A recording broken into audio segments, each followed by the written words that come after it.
We are here today to acknowledge the racial and social injustice in our communities. White Coats for Black Lives Die-In is an annual event that started after the murder of Eric Garner and Trayvon Martin. We come together every year to commemorate all of the lives lost, and we lie down on the floor kind of to embody the way that someone was shot down by the police.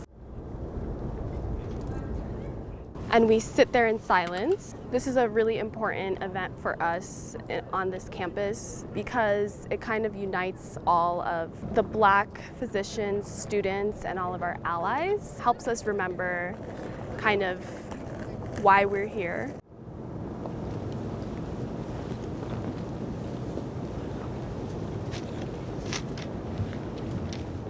Medical school, medicine in general is a really hard road, and sometimes it's very easy to forget how powerful it is to be one of the 5% of Black physicians in this country, and what that means for little Black girls and Black boys who are going to these hospitals and not seeing themselves represented.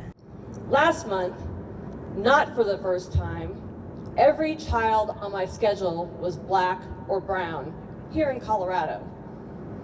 But what made this time different was that the first child, a 10-year-old Black girl, asked if she could keep the disposable stethoscope and a pair of gloves because she wants to be a doctor when she grows up.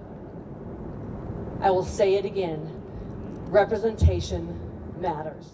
The responsibility of being a Black physician in these white spaces includes challenging the status quo, because medicine was really like everything in this country founded on racism, and there are many practices today that still have a root that stems from slavery and the racism of that time. While our protest is an important and necessary action, it is not enough.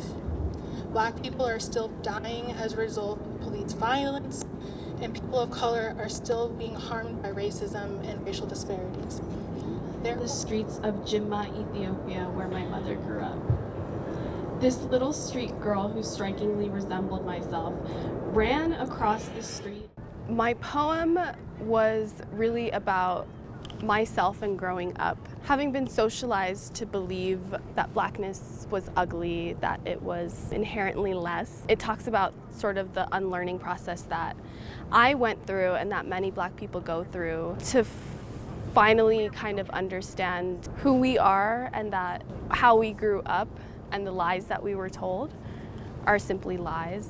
Another important thing outside of racial diversity in medicine is gender identity and sexual identity. Unfortunate reality is that people in the LGBTQ community do not get the best care due to a lot of biases that physicians hold.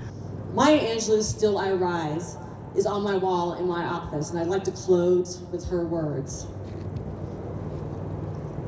You may write me down in history with your bitter, twisted lies. You may trod me in the very dirt, but still, like dust, I'll rise. I had a patient who was an African immigrant. When my shift was over, I went to say goodbye to her, and she told me in her broken English, "It's very nice to see a face like mine." When I do have these patient encounters, there's this certain recognition when you walk into a room wearing a white coat or wearing your scrubs and you meet a Black person.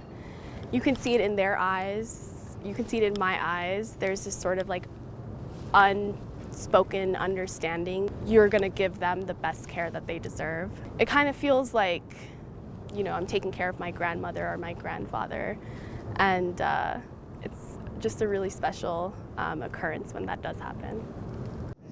You may shoot me with your words. You may cut me with your eyes. You may kill me with your hatefulness, but still, like air, I'll rise.